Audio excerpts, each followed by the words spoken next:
Without magic, boy joins Wizard's Academy and shows off his S-rank skills. If you dig my recaps, don't forget to subscribe and smash that notification bell.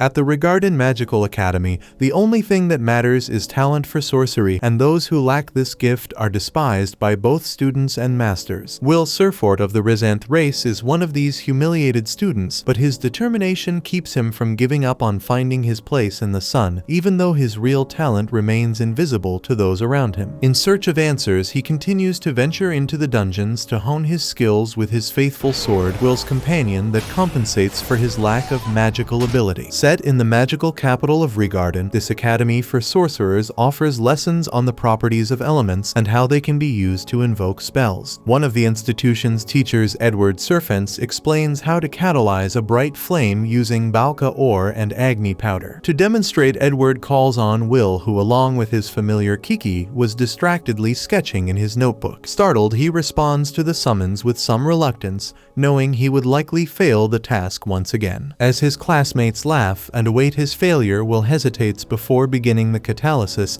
until he receives a final nudge from the professor, who also seemed doubtful of the young student. Sure enough, Wil Serfort fails to perform one of the simplest procedures, causing the class to burst into laughter, except for one girl. Impatient, Edward highlights to the entire class that a student of the institution is incapable of using even the most basic magic. Without mincing words, he states that Wil is beyond saving. Sion Ulster, sticking his nose where it doesn't belong, unleashes a flame that nearly explodes the classroom bench. The professor reprimands the boy, who with a cynical tone claims he was just trying to help a fellow student who's not at his best. After that, Edward casts a spell that dissipates the flames and emphasizes that the supremacy of magic in this world is absolute, and that the heroes of this civilization have always been and always will be mages. Therefore, what determines your worth in this place is your aptitude for sorcery. With that said, he finally invites all those who have dreams greater than what can be achieved here to leave. After yet another failed class, Wil sighs deeply as Sion approaches with two friends, Lyral Mars and Gordon Barrett. As always, the talented mage belittles his classmate, mentioning the boy's expedition into the dungeons to defeat those weak monsters. At that moment, Wil's only true friend, Colette Loire, steps in to put an end to the nonsense. For a moment, Sion is intimidated by the girl's determination, but he quickly resumes his tough guy stance, asserting that effort is not enough to develop in sorcery, much less to become a Magia Vander. With that, he leaves, recalling Professor Edward's words about giving up. Afterward, Colette encourages her friend, saying that people are being ridiculous by making Wil the butt of their jokes, but he has come to accept it after swallowing for so long the notion that people without talent for magic are useless. Besides, as long as he has a beautiful girl like Colette to lean on, he considers himself a lucky guy. Taken aback, Colette complains that he always comes out with these things out of nowhere, so he justifies it by saying he learned to compliment women from a young age, and moreover, he wasn't lying when he said that his classmate is a beauty. Almost as if under a spell cast by Wil, the girl begins to blush with embarrassment and tells him to cut it out. Coming from a noble family, Colette Loire isn't supposed to act impulsively, but sometimes she just can't help it. Regardless, out of nowhere, Wil starts acting strangely, saying that today is a beautiful day. Colette adds that the Magia Vander, the most powerful mages, are surely protecting the sky. Speaking of which, a long time ago, people knew nothing about the sky as they were trapped in darkness. Terrorized by celestial invaders, one day, the world was blessed with the alliance of 5 mages who united to expel these enemies. By casting a seal on the sky, they were able to restore peace to civilization. Since then, the title of Magia Vander has been passed down as the highest honor among the sorcerer class, and every inhabitant of this land has dreamed of reaching that level at some point. Colette asks if the wand of the ice maiden Albusvina is looking after them today, and Wil is sure she is. He imagines her sitting near a window looking directly at them. With this image projected in his mind, he recalls his childhood when his friend Elfaria said that the sun and moon float in the real sky, and that on the other side of the sky there is a beautiful sunset that turns everything bright red. According to her, if you get as close to the sky as possible at the top of the tower, by becoming a Magia Vander, you can see the sunset. Excited by the story, Wil asks to see this scene with his friend one day, and the two make a promise. In his mind, it was just a silly promise between two kids, but he always believed it was possible to achieve. This belief proved true true as Elfaria became the youngest to earn the title of Maja Vander and ascended to the top of the tower. On the other hand, Wil relies solely on the strength of his promise to stay strong in the face of challenges which constantly remind him that he doesn't have the talent necessary to reach the top of the tower alongside his friend. And in the ebb and flow of these days, Professor Werkner Norgram scolds the student for going to the dungeon again, this time alone to the 7th floor. At this rate, Werkner is sure that Wil will die any day now. Brazenly, the student apologizes, but wants to know if he'll earn credits for the excursion. Werkner is annoyed with the boy, but since the death of an evil guardian was confirmed, he grants 2 credits to the student. Once the stubborn boy decided not to give up on becoming a Vander mage, the master warned him that before ascending the tower, Wil must advance to the Superior Institute. To do this, he needs many credits in each subject, writing, spellcasting, and practice. But since Wil is unable to earn credits in spellcasting, he has to find a way to compensate in the other areas. The young man doesn't seem disheartened by the news, but Werkner makes it clear that it's practically impossible to advance with practice credits alone. Moreover, the boy's graduation is at risk, so he must earn 4 credits by the end of the week to stay on track. Wil is shocked by this, as there are only 2 days left, so he opens a notebook right then and there to frantically research a monster that would give him the 4 credits he needs. Seeing the young man's distress, Werkner informs him that there is a Baskerville on the 6th floor, and Wil gives him a grateful hug. Hearing the conversation from outside the room, Sion Ulster takes the opportunity to ruin Wil's career by hunting the creature on the 6th floor. Without delay, the protagonist heads to the location mentioned by the professor, believing he will defeat the Baskerville since he has faced one before, as long as he stays away from the flames that nearly turned Kiki into grilled cat. Meanwhile, alongside his friend, Sion has the same target, but his goal is to leave the boy he hates without the credits to graduate. Lyral asks if it is safe for them to go to the 6th floor alone, to which Sion makes it clear that not just anyone can do it. For some reason, only Wil Serfort's presence bothers him, and he will not allow a talentless failure to talk about being a Vander mage under his nose. Pursuing this, he turns to give instructions to his partners on how to deal with the Baskerville, but another creature arrives unannounced and introduces itself by smashing Gordon Barrett against the wall with a punch. Terrified Lyral Mars lets out a scream that can be heard by Wil and Kiki on the other side of the floor. Without thinking twice, the Rizanth dashes towards the sound and notices the terrible presence of an evil sentinel worth 10 credits. Meanwhile, Sion was trying to hit the monster with fire, but it has no effect on the opponent. The habitat of this type of creature is in the depths of the dungeons, so it makes no sense for it to be on the 6th floor. But now there's no point in thinking about what should be. The sentinel is in front of Sion Ulster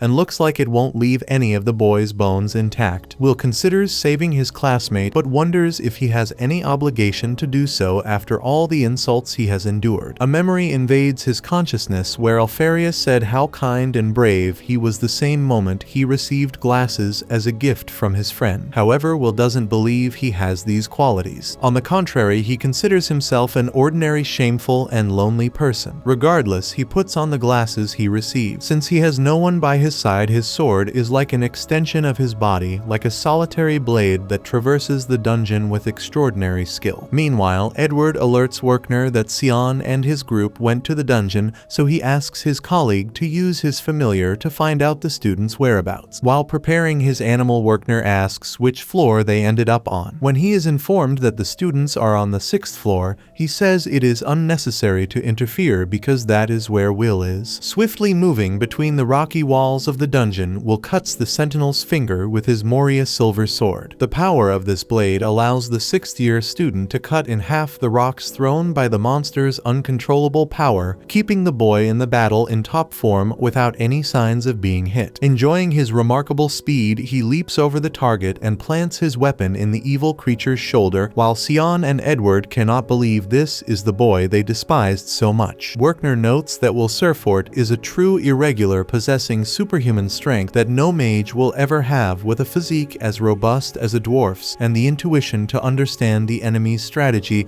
after seeing it only once. As if illuminated, Wil deciphers the enemy's movements in combat and remains intact with unmatched elegance. Then, using the momentum from his own dodge, he slashes the evil sentinel's right arm as if it were a string, causing the target's giant weapon to fall to the ground. In this world of mages, Wil is the only one capable capable of wielding this weapon, which weighs as much as 2 horses. In a last-ditch effort, the demon attacks with a lightning spell, but the Academy student masters the lightning's pressure and crushes the monster. Afterward, he extends his hand to his fallen classmate, but Sion Ulster's envious fury causes only a reaction of hatred. Seeing every movement of the fight from Werkner's magic sphere, Edward cannot accept that a student without magical abilities surpasses a prodigy sorcerer, so he leaves the room without further explanation. After everything that happened, Werkner welcomes Wil into his office with the Sentinel's skull on his desk, so he could do nothing but award him the 10 credits he deserves. This is the story of a young man who would turn the world upside down, proving in a world where only magic is considered a true art that a union between wand and sword is possible, an alliance that would be known in the kingdom of Urbis Rigarden as Wistoria. 5 years ago, when he was 10, Wil was humiliated by all his schoolmates. According to many of them, the boy was just bait to attract Lady Elferia to the school. Now that she had become a Vandermage, everyone felt that this kid was no longer needed at the school. After all, he didn't even know how to use magic. Among everyone at the institution, only Professor Werkner seemed to support the boy. Accompanying him to a meeting with Cauldron Anuv, the headmistress, the tutor saw his pupil being presented with a sword, but immediately after he was attacked by numerous spells. Consequently, he threw the professor aside and dealt with each one of them. Seeing this, Cauldron allowed the young man to continue attending the academy, noting that a sword trying to be a wand was quite an interesting case. Wil wanted to know if he would be allowed to climb the tower if he continued studying there, and Cauldron explained that he needed to maintain an extraordinary willpower if he wanted to pursue that goal. Wiping away his tears, the boy adopted a determined expression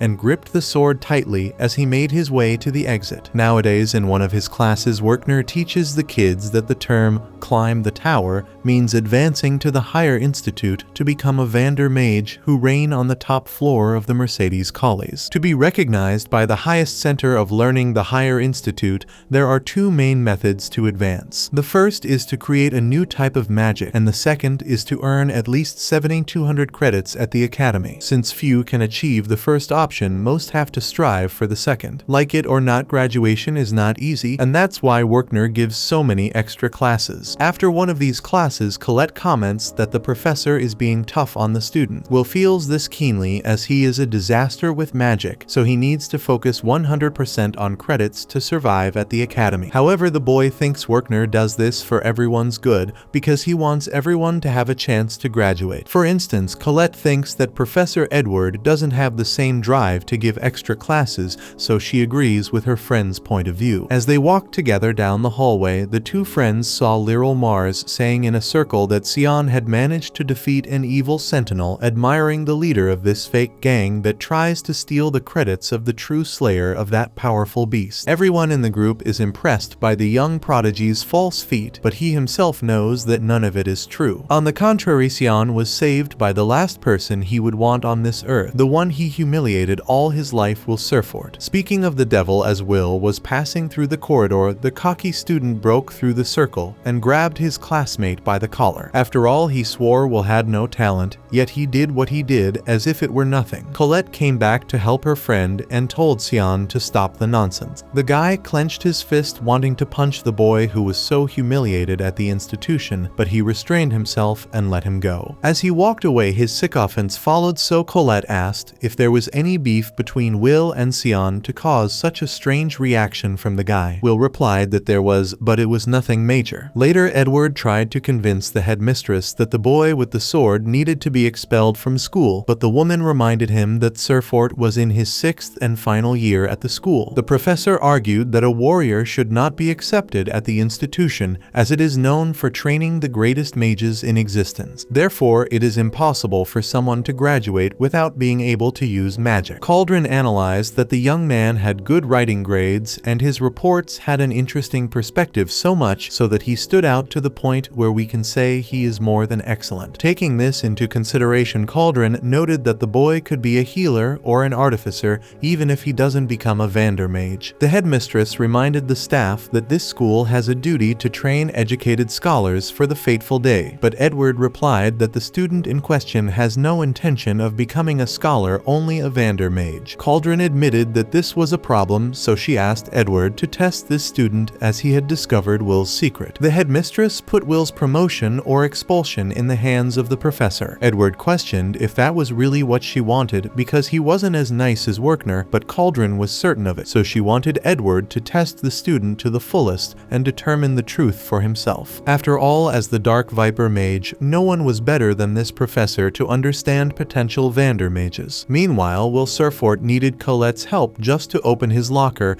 as he couldn't use the simplest magic to unlock his personal compartment. Regardless, she didn't mind at all. Ironically, despite having his own characteristic, the boy couldn't carry his sword on campus, and if he returned to the dormitory Mr. Rosti, his roommate would never let him leave. Colette commented that the two seemed to get along well, but Wil responded unconvincingly that it was just a normal relationship. Later in the study room, we'll read that in the year 344 of the magical era, the Battle of Garzeranzo took place. In this conflict, the dwarves, a race from another world, became irritated with the exploitation and overwork and the treatment worse than that given to the elves, so they formed an army to free themselves from it. Seeing that the boy was studying something he had studied numerous times, his friend tried to give him a hint, but he was doing it on purpose because he was analyzing the perspective of other races in the historical context of the war. Colette praised her friend's writing talent, but that's why she thought he didn't need to try so hard. Anyway, Wil doesn't want to lose a single credit and miss the chance to fulfill his dream, so he wants to give his best. Besides, understanding how the dwarves felt in this battle is valuable in itself, because the Battle of Garzeranzo showed that the dwarves, even in the face of powerful magic, were able to fight, and this has a strong connection with what Serfort experiences in the day-to-day life of the school. One of the dwarves' sayings for this war was, "Never give up,"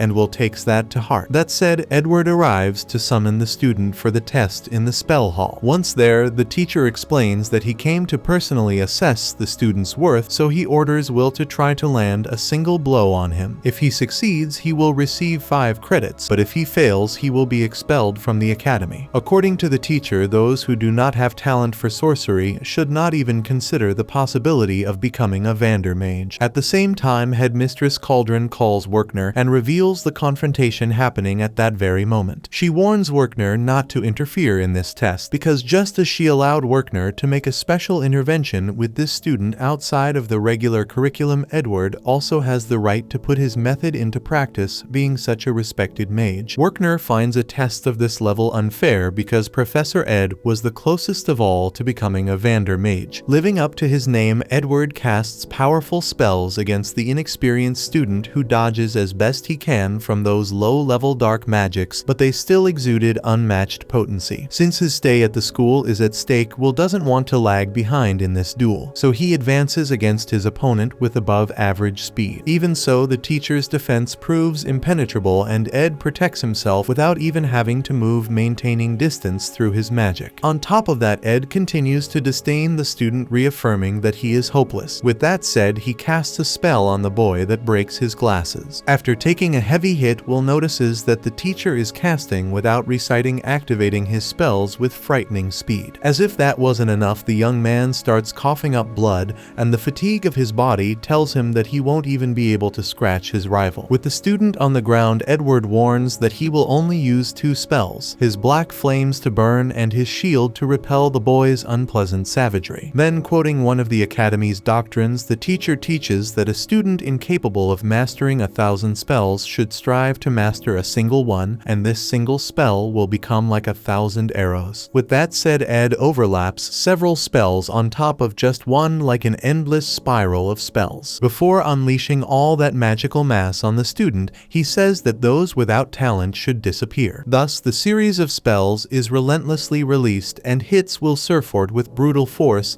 leaving him no chance to react. For the first time, Wil faces a high-level mage and can't even wield his sword in this test. In the locker room, Colette wonders if her friend is okay because she doesn't imagine a personal test from Ed for him being anything very beneficial. Actually, it's probably more like a torture session or something like that. Suddenly, Kiki appears bleeding and scratching Wil's locker, so Colette opens her friend's compartment to see what the familiar wants to convey with that. Meanwhile, Edward takes advantage of the fact that Wil was studying the Dwarf Rebellion to ask him how many mages it took to exterminate the 10,000 dwarves dwarves that rose up against the order. Immediately, without letting the boy answer, he informs that only one sorcerer was enough because that's how the world works. For this reason, the teacher believes the young man should give up his stupid dream. On the other hand, no matter how the world is, Wil makes it clear that he does not intend to give up his goal. Holding the glasses given by Alferia, he states that he wants to be by the side of the person he loves by fulfilling the promise he made to Elfie. According to Edward, this desire is dirty and immoral, considering that a pathetic love cannot be the motivation to aspire to the pinnacle of sorcery. Not caring about the teacher's insults, Wil assures that he will see the sunset with his friend. At that moment, after being guided by Kiki, Colette throws the sword to him and the feared blade of Moria cuts the spell cast by Ed right afterward. Mercilessly, the teacher unleashes a new magical onslaught that engulfs the student's body like a purple inferno. Wil's arms and legs begin to tremble, and he is certain he will be burned alive in the middle of the school. His desire is to run away to save his life, but doing so means his definitive expulsion from the academy, and consequently the end of his life's dream. Therefore, he advances through the magical obstacles imposed by his opponent and uses his blade as a torch in the darkness, making his way while reflecting that the Battle of Garzanoso has more details than Professor Edward wanted to tell. For instance, a brave dwarf general named Gareth fought even when he lost all his brothers, and despite everything struck a single blow against the enemy mage. In honor of his bravery, the mages began to recognize the dignity of the dwarf rebellion. That day became known as the day the sword overcame the wand. So as if he were Gareth, Wil Serfort uses his skills to break through the rival mage's blockade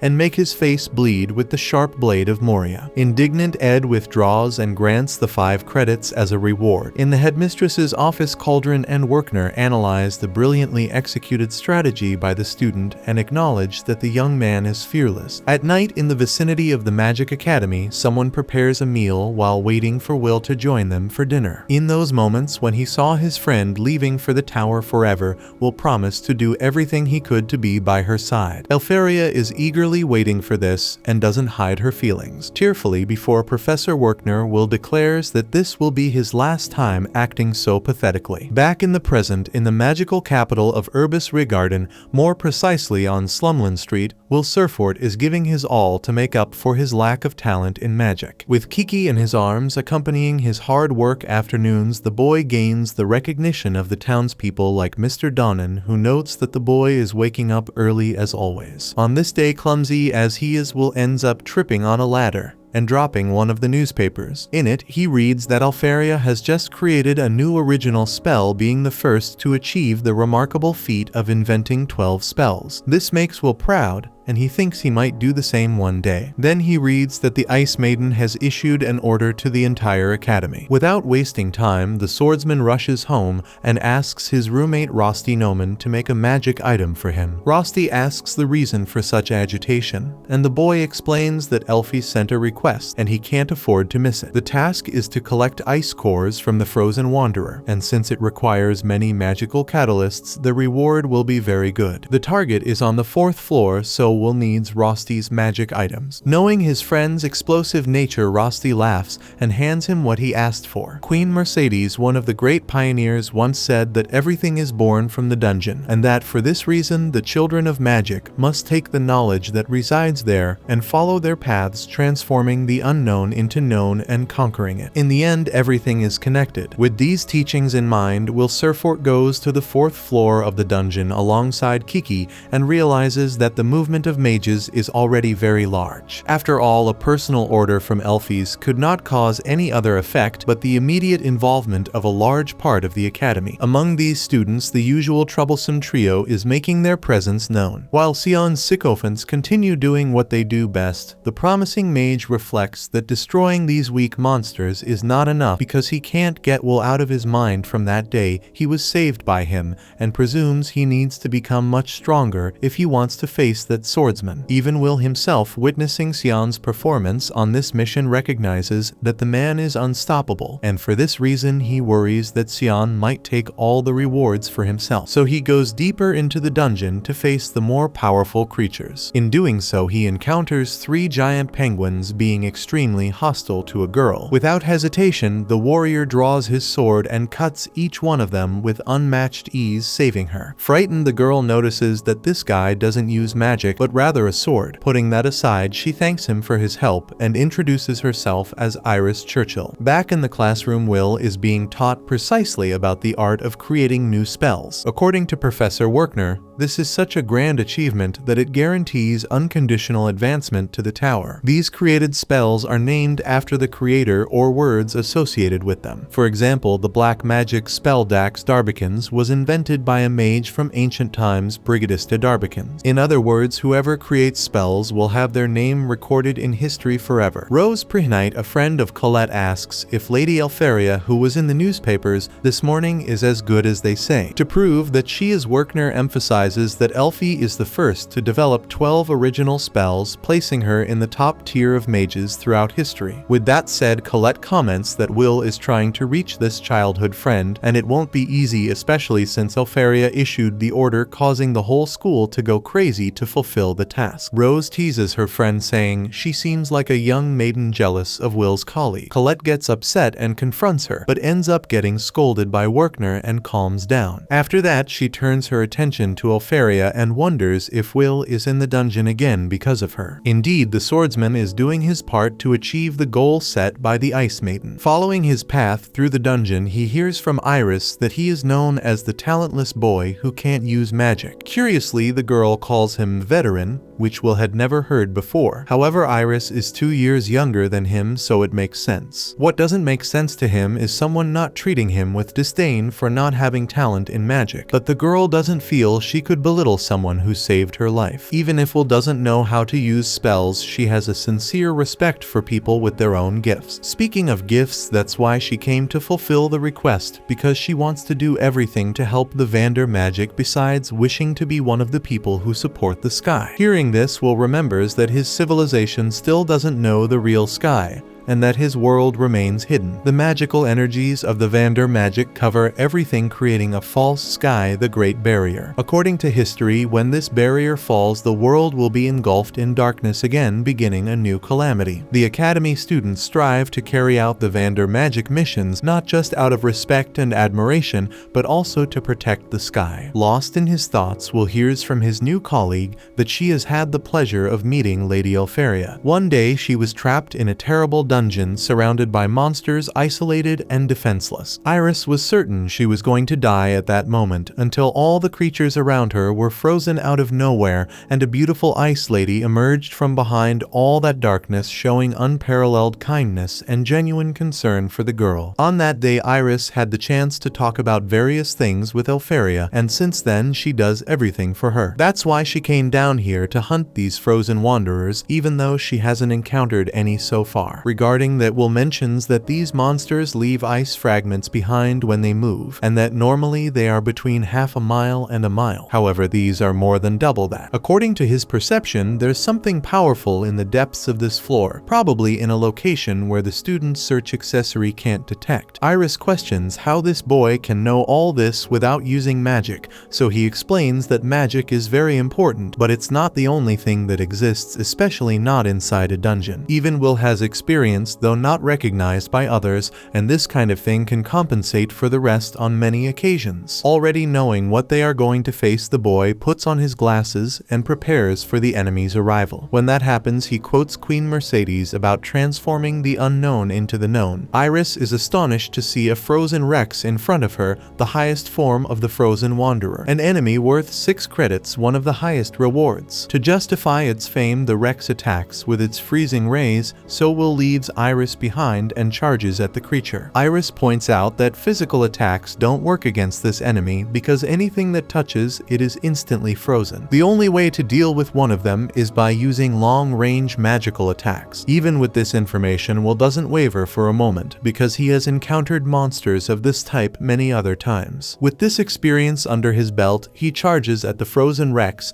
using his known speed of movement. The Rex tries to hit the boy with its ray, but Serfort manages to get under the monster, a very disadvantageous position for it because a creature of this size has no defense against that. Not knowing what to do, the Ice Rex fires lasers throughout the dungeon, putting Iris in a tight spot. She hides in a sheltered spot to avoid being crushed by the shards, while Wil navigates the battlefield and throws Rosty's magical item at the opponent. This item was a rope that the boy uses to wrap the Rex's body completely. As he ties up the monster, Wil reflects that it is vulnerable to fire and explosive attacks. In the midst of this thought, the Rex breathes an icy blast that nearly freezes its opponent, but Wil activates his device, sparking at the origin of the rope, which spreads to the magical items, exploding like grenades on the Rex's body. The explosion shatters the monster into ice pieces that fly around the cave, alarming Iris Churchill, who tries to shield herself from the vast impact. After defeating the enemy, Wil couldn't expect any less from his friend's magical items. In fact, he has a lot to thank for when he gets home. Impressed, Iris notes that this is the talentless guy she always heard about, completely changing her demeanor, transitioning from a shy and harmless girl to an analyst on duty. Even her voice changes to verify that the difference between the rumors and the reality of this boy is immense, and this will be a shock when she reports this information. After all this event, Wil calls the girl to leave, and she regains her reserved manner to accept the proposal. Later at the Wizard Tower, Mercedes, Collies, and Iris walk through the vast corridors while pondering that Wil Serfort can't use magic, but compensates for this deficiency with great creativity and other gifts that aren't necessarily as valued in this society. Besides that, even though young, he has battlefield experience and has proven his capabilities. It's undeniable that Serfort isn't a talented wizard, but he's a warrior with a lot of potential. After reviewing all her mental notes from the dungeon, Iris Churchill presents herself to the four Vander mages: Carriot Incendia Weissman, Eleanor Alf, Zio Thorsius Rienbolt, and Elferia Albus Serfort. The subordinate asks if the mages are busy, and Carriot responds that they are not. As usual, they are in a meeting just to keep up appearances. After all, if the barrier were to be broken now, the world would be lost. Zio emphasizes that these celestial invaders who are watching them from the other side of the sky would certainly cause a lot of trouble considering their numbers and strength now. Eleanor believes it's necessary to recruit more promising newcomers for the Day of Destiny because they can't allow what is written in history to come true. Turning his attention to the messenger, Zio asks what she found useful, so Iris reports that she found an interesting being in her observation at the academy, the young student known as the talentless Wil Serfort. Despite not possessing magical power, Iris recommends a position for the boy in the tower. Carriot and Eleanor find it absurd, while Zio likes the idea. Eleanor doesn't want even more inferior beings around her, because that would take her discontent to the limit, but Zio believes his colleagues are too rigid in their ideas. He would accept even a dwarf if he is useful to the cause. Because of this thought, Eleanor sees Zio as a lawless barbarian and doesn't understand why this man has the right to this seat. Carriot asks the two to calm down and points out that the day of the Great Magic Festival is approaching, and it might be good to wait for this event to make a decision regarding this. Zio agrees because the strong will prove their ability on this day, and if they don't succeed, that's part of the game. Having said that, the three Vander mages leave, leaving only Elferia, who hasn't said a word throughout the meeting. Iris comments that the boy she mentioned is really interesting, so the Ice Maiden states that she is waiting for her friend. The next day, the students are put to the test, competing for the 7,200 credits they need to advance to the higher institute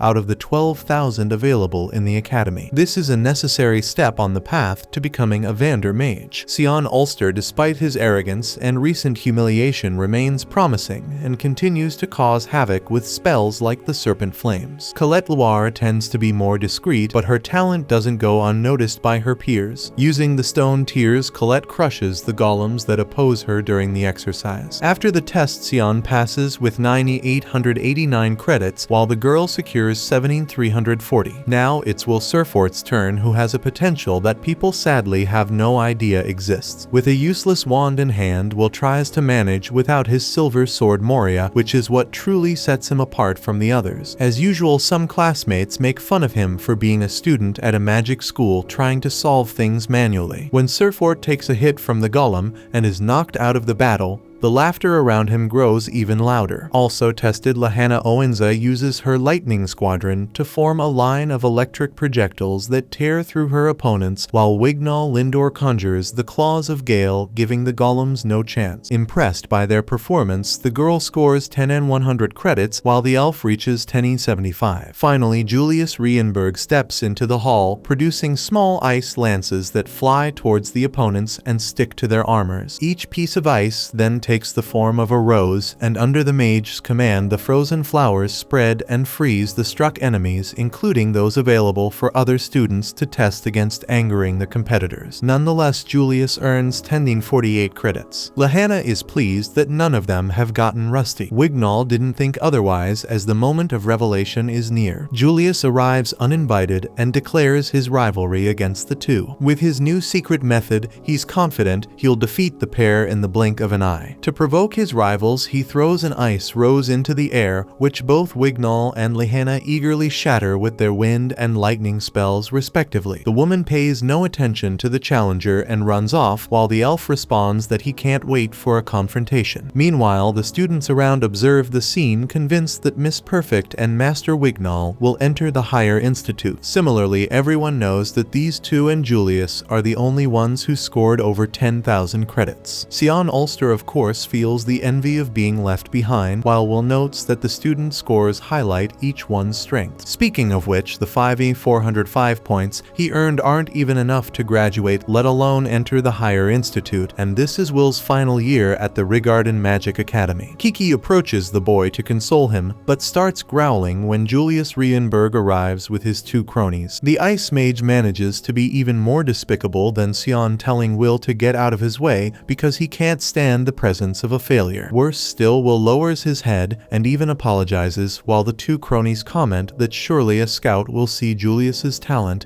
and put him in the Grand Magic Festival. With a certain sadness in his eyes, Wil Serfort remembers that it's the season for that event. Speaking of which, at lunchtime, Colette comes over and takes charge of her best friend, pointing out that the chance to advance to the higher institute through traditional means is gone, so the boy should focus on the Grand Magic Festival. Even without the 7,200 credits, some students have already gone to the tower by being recruited by scouts. Wil knows it's true, but the festival season is when things get intense, with everyone trying to turn the tables at the last minute. This event takes place every 2 years at the Magic Academy, consisting of various competitions among the students, while high mages descend from the tower to recruit those who catch their interest. According to Colette, it's practically a competition among students from different tower factions, and what you do there at the academy defines whether you'll ascend or not. Among the factions are the Wand of the Lightning Lord Thorsius Fass, the Sacred Wand of the Elf Elif Conan, the Wand of the Flame Emperor Incindia Barum, the Wand of the Ice Maiden Albus Vina, and lastly, the current Vander Mage leading the four factions is the Sovereign Wand of Light Materia's Noah. If a student is accepted into one of these factions, they will be admitted to the tower. Regardless, Wil responds that it's almost impossible to skip graduation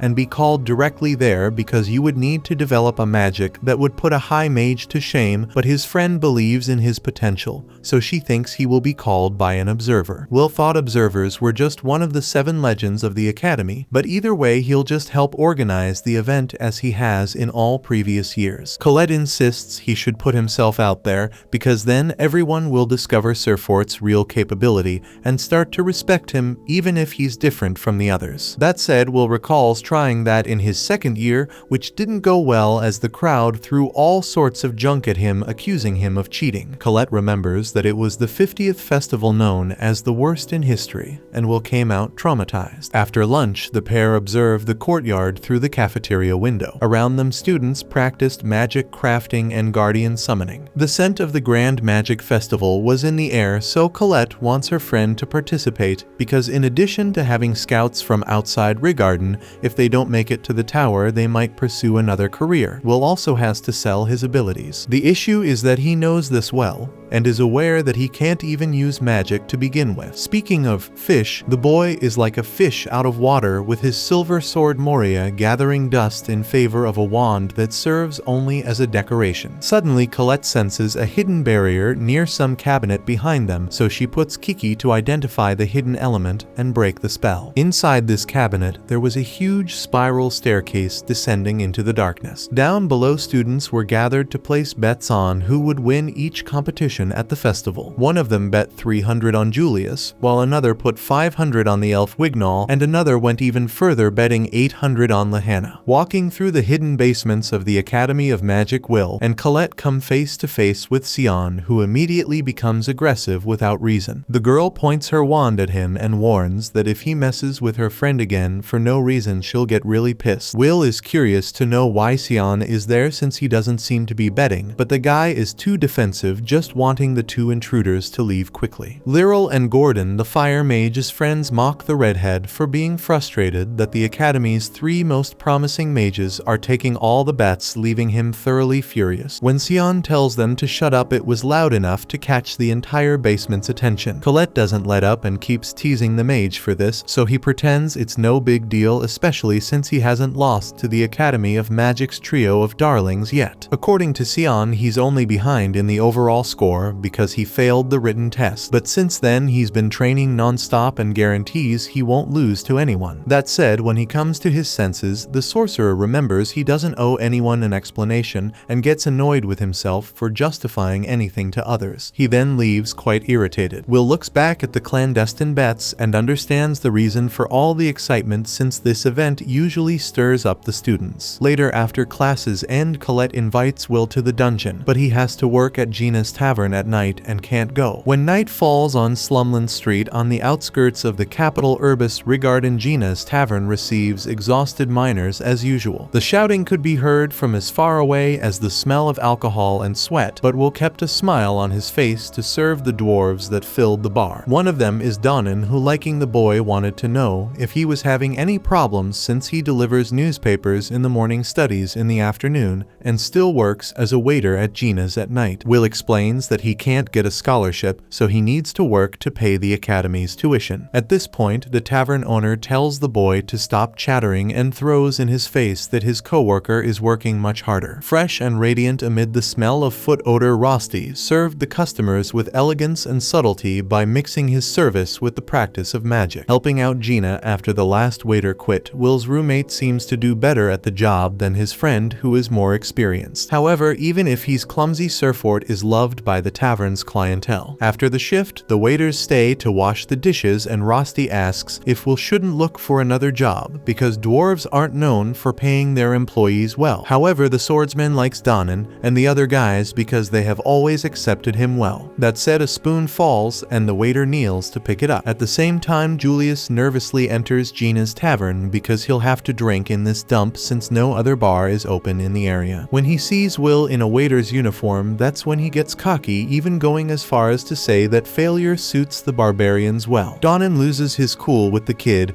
and has to be calmed down by the buddy beside him, but Julius doesn't care. He still adds that the dwarves are an inferior race that came from another world and can only live here by the goodwill of others. Hearing every word, Wil reflects that the dwarves' world was destroyed by the celestial invaders, which forced them to come here. Unlike the elves, they are treated with contempt, and the worst part is that the prejudice means they can't lay a hand on a mage or things could get ugly for their race in Rigarden. Using this to their advantage, the three sorcerers mock the dwarves' beans and the stench of the clientele, so Wil can't take it anymore and demands they take back everything they said. The dwarves' beans growing in infertile soil are a symbol of the race's willpower as part of their character. According to Wil, this isn't the kind of thing they that can be belittled. In response, Julius kicks the plate of beans onto the waiter. Wil Serfort grabs both of them by the collar and slams their faces into the ground. Happy to vent, Julius turns the tavern into an ice arena, attacking Wil in every way. The dwarves who had nothing to do with it end up caught in the crossfire. In the middle of the fight, Serfort is immobilized and sees an ice flower growing on his chest. Donnan warns that this is going too far, while Rosti hides his wand, waiting for the right moment to act. In any case, looking into Wil's eyes, Julius trembles slightly and decides that ending the magic less here wouldn't be fun, so he challenges Serfort to enter the Grand Magic Festival. In turn, the swordsman breaks the ice that bound him and grabs the mage's wand, demanding that he apologize for what he said about the dwarves if he is defeated. Sometime later, the sound system at Urbis Rigarden School announced to the students, "Improve, compete, and strive." In the waiting room, Wil tried to focus for the start of the most anticipated event of the year. After repeating this phrase, immortalized by the school's founder Mercedes, the headmistress initiated the Grand Magic Festival. As the fireworks were set off, Raj Holland, one of the scouts from the fire faction,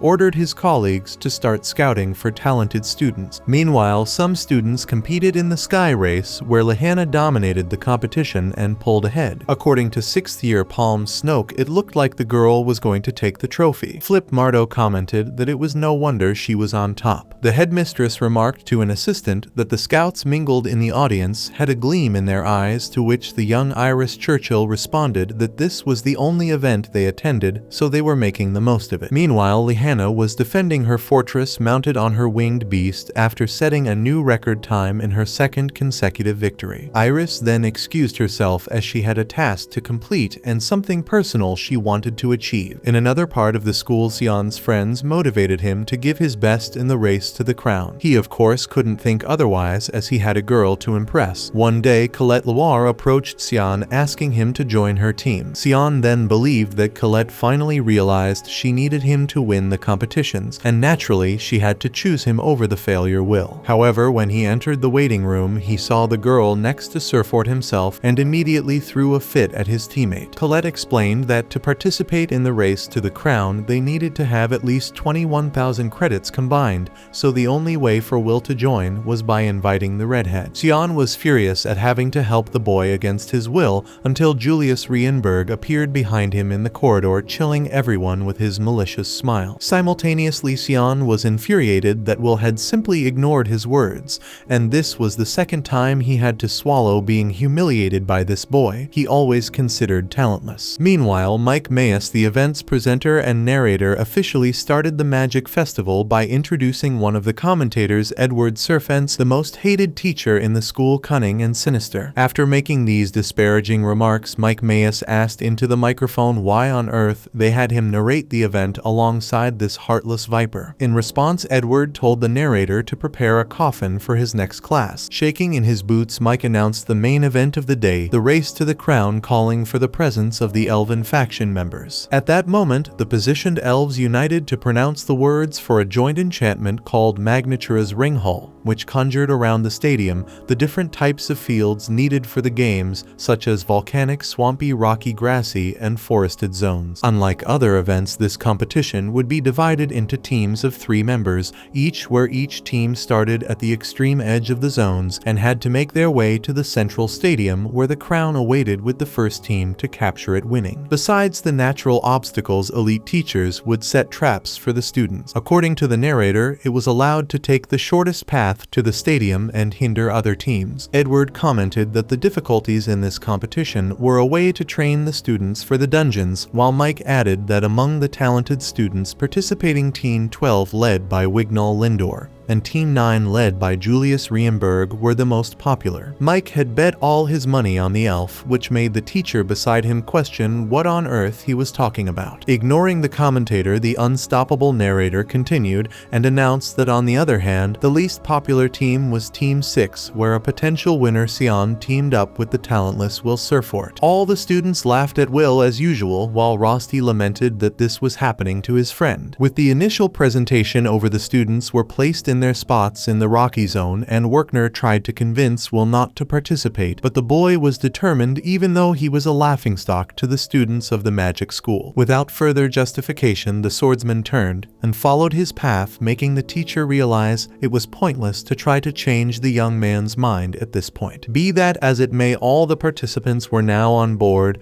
and there was no turning back. Thus, Mike Mayus announced the start of the race to the crown. Right at the beginning, Julius's team encountered several steel blocks in their path, which soon transformed into a real army of giant golems blocking the group's way. Simultaneously, Wil Serfort set off with his team towards victory amid the mockery of the magic school student. As Flip Mardo recalled in the practical class, that guy couldn't even scratch one of those golems. However, with Colette's help, Wil now had a spell in his hands that could turn the tide in his favor in this competition. Not knowing how to use a wand, the swordsman was gifted by his friend with a spell called Gauntlet, which granted him a gauntlet capable of causing a tremendous impact on the row of golems. The force Wil applied to the robots was so great that the magical visor displaying his team was overwhelmed by powerful electrical discharges that blinded the entire audience. Among the spectators, Palm Snoke and Flip Mardo swallowed their words after mocking the magic-less boy so much, along with the entire audience who couldn't believe what they had just seen. On the contrary, Werkner lamented the occurrence, as this was precisely what he feared would happen. Amid the bluish flames formed by the golem's devastation, Wil Serfort found a way to showcase his strength without breaking the tournament rules, since his gauntlet was a result of magic unlike his sword. However, amidst yet another inexplicable demonstration of power by that student always considered the school's laughingstock, Sion Ulster's mind bubbled with humiliating memories he had experienced. According to him, death would be better than being saved by someone like that. Despite having fought so hard to be stronger at the end of the day, it seemed Wil somehow managed to stay one step ahead. To the audience's surprise, Team 6 is leading the competition with the most unlikely trio in the championship. As they advance, more obstacles appear in their path, this time shooting upwards at the competitors. Wil uses his strength to create a barrier from the rocky terrain to protect himself, along with his above-average speed to dodge the stones. Beside him, Colette Loire combines her blood seal bracelet with the Earth Soul Wand once again to empower the team member responsible for clearing the way through the stage's obstacles. With conjured swords at his command, Serfort hurls the weapons at the blocks, destroying them one by one. Finally, with one of the swords in hand, he defeats the last metallic opponent. Sion, unable to comprehend how this is possible, remains lost in his thoughts about Wil. The display of talent is so astonishing that the students who once judged and laughed as usual now surrender to the magicless contender. Similarly, the scouts from the Fire faction are captivated by the competitors' trap detection and combat skills. Edward remarks that these are the moves of someone who spends much of their time in the dungeon, making this experience the main factor in the competitors' almost flawless journey thus far. Lastly, Iris Churchill doesn't hide her support for Wil and isn't afraid to draw attention by being the only voice in favor of the boy in the crowd. Meanwhile, the other teams become aware of the achievements of the group once considered the least favorite and thus hurry not to fall behind. However, the obstacles and traps placed in their path impede most of their progress, allowing Wil, Colette, and Sion to remain in the lead. Julius, effortlessly clearing the way with his freezing ability, is alerted by his teammates that Wil Serfort is speeding towards the crown, but the Ice Mage is unconcerned. Regardless, Team 6 has just arrived at the next stage, the Enchanted Forest. Ahead of the competitors, a powerful chain of circles forms in the air, putting the group on alert. Thinking quickly, Wil uses his swordsmanship to nullify all the spells, simultaneously manipulating their positions so that the magical circles attack each other instead of his team members. Faced with yet another display of skill and cleverness, Mike asks the commentator's opinion on this, but Edward merely clicks his tongue, frustrated to see his least favorite student standing out so much in the event. Despite achieving great results, Wil knows that as the stages progress, the path narrows, increasing the chances of clashing with other teams. According to his prediction, things get serious upon reaching this forest where the going gets tough. The point is, being in the lead, they have the advantage of the terrain to set an ambush for the second place, and that's what Serfort intends as the next step, because surely Julius Rienberg is coming with great momentum. However, reality hits as soon as Wil decides to follow this strategy. An ice spear appearing out of nowhere pierces the forest and hits the swordsman directly, but only his cloak is torn in the process. Though he remains remains unharmed now faced with Julius. There is no guarantee that the Magicless will come out unscathed from this battle, especially against the main opponent he has faced so far. Moreover, the boy was alone in the forest, which could mean his colleagues are hiding somewhere. With no time for idle chatter, Julius conjures a series of ice spears that appear in the air and shoot towards the opponent. Similarly, Wil now had no time to cry over spilled milk,